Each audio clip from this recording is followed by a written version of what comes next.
Rupert Lowe, please.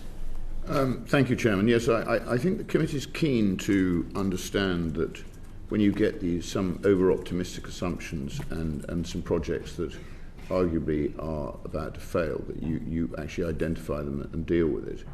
And I think, when I read that on page 26, para 2.6, of the 24 projects underway in December 25 and funded by the Infrastructure Fund, 14, 58% reported they expected to achieve their agreed outcomes and were not facing any major issues which significantly threatened delivery. That means 42% obviously did face issues. So how are you dealing with that? Yeah, so that is exactly why I said to Sarah earlier that I think that the benefit of managing things as a portfolio allows you to take risks. And frankly, we should have some projects which hit some issues because we're doing things that have never been done before. And when you're doing things that have never been done before, you are bound to find speed bumps in the road. And the important thing is that we manage those speed bumps, we manage those course corrections, and we don't overspend on the portfolio. And we have done that. So year on year, for the last 5 years, the infrastructure portfolio has come in on budget because we can manage the ebbs and flows of challenges that we have when we're doing things for the first time. So on that basis, Sir, how did you get an issue such as this one with the airborne laboratory, where it looked to me like somebody had approved it and then it got junked? How did that happen? Yeah, so it's a great example because you've just challenged us to make sure that we're always looking for value for money, and we should always be looking for value for money. We made an investment into environmental science 5 years ago. The world has moved in 5 years, and we can do many more things using airborne drones, for instance, and unmanned vehicles, and the ground-based diagnostics have improved considerably as well. And so the value for money of putting infrastructure onto a plane, as the costs of operating the infrastructure, of operating the plane were going up, the number of users were going down, and so the value for money deteriorated over that time. Instead of putting good money after bad, we curtailed the project. That has released 5 million of unspent money, and all the 30 million of operational costs that we would have spent operating that plane, we are putting back into environmental science. I accept that, but I ask again, I mean, ultimately somebody made the decision to put that extra money into the airborne lab. So are you telling me that at the time they made that decision, they didn't have the available facts they subsequently had? That's correct. So the world moves. Things change, technology advances. This was basically risk capital that the taxpayer took a punt on and lost. Is that what you're saying? And I think sometimes we will do that. And you think that we'll make investments. That process is managed fine? Completely robust. So when the NAOs say in paragraph 2.9 on page 28, we have previously observed that the costs are more likely to rise if project sponsors have vested interest in ensuring projects are funded, which can lead to over-optimism not being challenged or even to deliberate underestimation. So is that a concern to you? It's a concern. That's exactly why we have an independent advisory committee looking at this. We have two mitigations for this. Firstly, we have independent scrutiny of every assessment that goes through. And by the way, most capital projects across government, over-optimism is a problem. It's not restricted to us. But we have independent assessment of those, and we force contingency and management reserve into the budgeting to start with. And then secondly, and we use this increasingly, we will often do tranched programs. So we'll give a tranche of money to do more detailed assessment of the costs and the whole life costs of a project. That might take 2 or 3 years of seeding money to get to a detailed plan, rather than relying on a non-detailed plan for cost estimates up front. We'll do a phasing with a gateway, at which point we say, okay, now that we've got full detailed costings, do we wish to proceed into the second phase of this, now that we've got greater clarity about cost and value for money? And for sure, that risks some nugatory spend, because we will invest a small amount of money up front, and aside from training people and developing skills, exploring that. If the project doesn't go, then you could contend it's nugatory spend, but it's a small amount and it gives us a better estimation and a better forecast for managing our forward projects. So I think it's the right thing to do. So you're reassuring me that you're not working on the basis of what I call the bizarre theory, which is if you buy enough tickets in the tombola, in the end you come up with a cheap bottle of wine. You're telling me that's not the case, is that right? Correct. And if I may, the way in which the Infrastructure Advisory Committee works is it consists of a group of independent experts from a whole variety of different areas who help us make the kind of choices that Ian has just talked about. I get frightened when I hear independent experts talk about it. Innately, it worries me. What part of it worries you? Well, experts who aren't necessarily commercialising something always worry me a bit. We have a lot of commercial expertise on the committee as well, people who have taken ideas that they generated, followed through on SMEs and built big companies. Yes.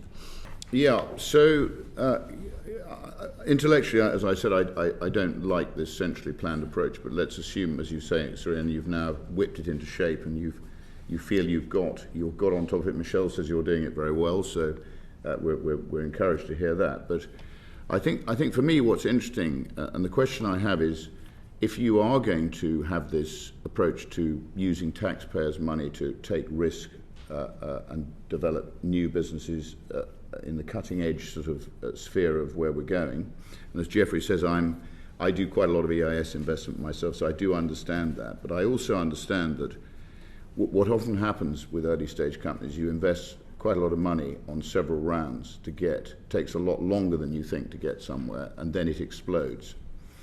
And what tends to happen, and we saw it with SoftBank buying Arm, there's actually countless examples of US companies and other companies, US particularly, who are more on the ball than us, who basically wait for this long gestation period. They spot the growth and then they buy the business at a crucial time after a lot of the risk has been taken by our taxpayers.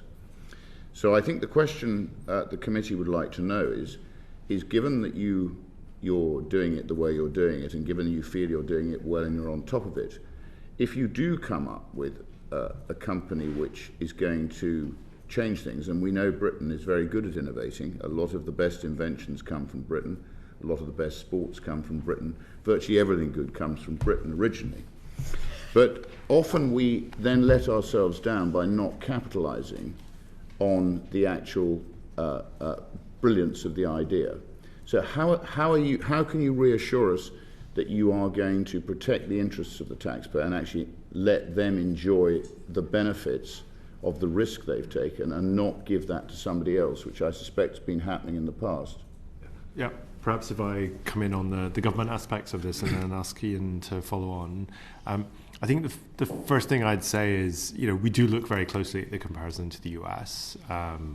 And I think in some respects now the UK is in a much stronger position than we used to be vis-a-vis the US. When you look at venture capital as a proportion of GDP in the UK, we're now almost at US levels. And that was certainly not the case 10 years ago. So that gap has closed massively. The other thing I think that sometimes we don't notice about the US system is the US system also spends a lot on public R&D. So even a massive company such as SpaceX, much of their early technology and some of their earliest contracts were government contracts and government funding. But then I think the key question is exactly as you say, how do we support those companies to go from early stage to scale properly and for the benefits of that to be in the UK? And that is where we certainly have a challenge. And I think the challenge is there on both respects that you mentioned. It's there in terms of the availability of capital. We have much less growth capital available in the UK than other countries do.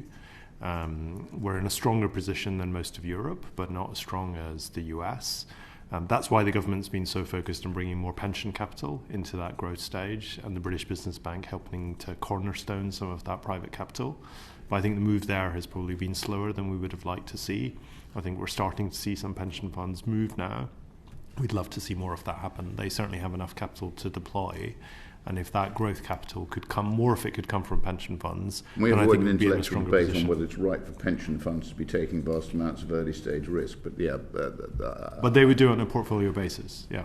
I'm more interested in the money you're spending, actually capitalising on that. Yeah, and Ian will talk a bit about kind of some of the changes they're making in the portfolio, especially in Innovate UK, to support companies on that escalator. I think for our part, there's a key role here for government procurement as well. Lots of the technology that we're talking about here either has dual uses, so it has uses in defence and security, or it has uses that are useful to government for other reasons. And so we should be a better customer of some of this technology.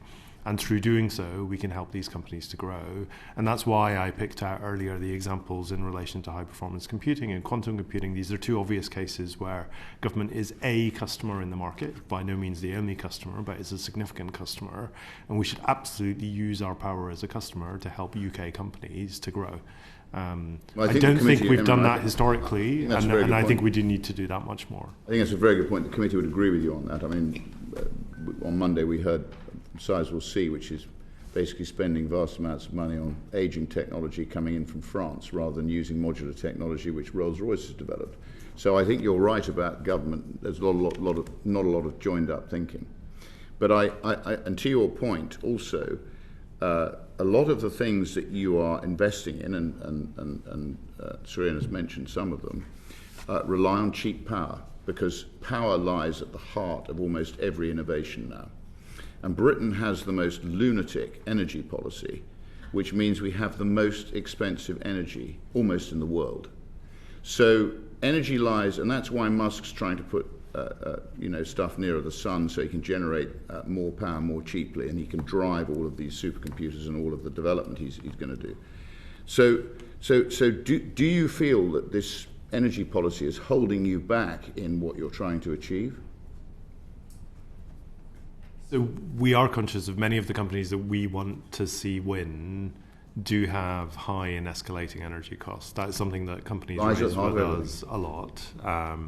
It's one of the reasons why on the latest energy support scheme that the Department for Business has launched, we were very keen to see more science and technology companies being able to benefit from that.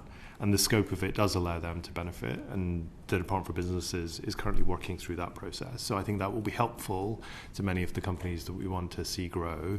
We also agreed with the Department for Energy and Net Zero as part of their as part of the AI Growth Zones program, that in parts of the country where there is renewable energy available, and indeed an excess sometimes of renewable energy available, people who are setting up AI growth zones in those areas will see some of the benefit of that in the energy costs that they pay. So I think very mindful of the energy price issue for the companies that we want to support grow, and it is definitely something that we are chipping away at. Again, let's not get into a philosophical debate. A lot of those renewable energy sources are heavily subsidised by the taxpayer in another way, as you know, so they pay for it in the end. Now, the next question I had, which I think the committee is interested to know, is are you actually actively encouraging private sector investment alongside you? Because intellectually, I in my life, when I've been involved in businesses, that's where the ideas come from. They come from being involved in businesses which are innovating. Because if you're sitting with a clean sheet of paper, you can never, which the communists found this with the USSR, you can't sit there and centrally plan things.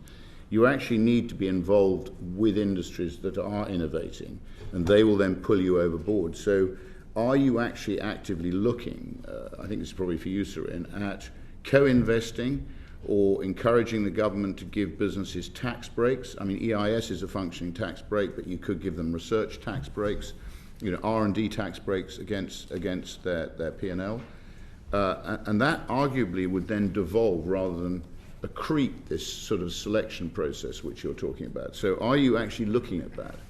Almost everything we do is done in consort with business. Indeed, the high-level objectives that the government set for UKRI on bucket 2 and bucket 3 is that we will leverage 3-to-1 private investment compared to our investment. And actually, I think there are parts of our portfolio where we'll do considerably better than 3-to-1. We also actively run schemes which are done together with companies. I'll pick one. We run a scheme called Prosperity Partnerships, where business has to come in alongside and match any investment that we would put into it, but they get to co-own the IP that's generated as a result of that scheme. So it's done in consort. We've just run the latest scheme of that, massively oversubscribed. So is that developing? We do it all the time. Is that developing now? That's a new development, is it? We've been running Prosperity Partnerships for many, many years, actually. We are scaling them, so we're putting more and more money into that and working in closer consort with business all the time. Yeah. You think that's a good development? Totally, absolutely in favour of that, and I think it's a direction of travel where I described our mission before, to advance knowledge, improve lives and drive growth. The part on driving growth has been less overt from UKRI in the past. We've been doing it, but we've been less overt about it. And I think signalling that we are a partner for business and we want to work much more concertedly with business, I think is a good thing for us to do. So maybe, have you yet cracked the fusion conundrum? And are you going to deliver us this cheap energy, Surin? Is that on the way? I think these are questions for DESNZ and the UK Atomic Energy Authority rather than me anymore.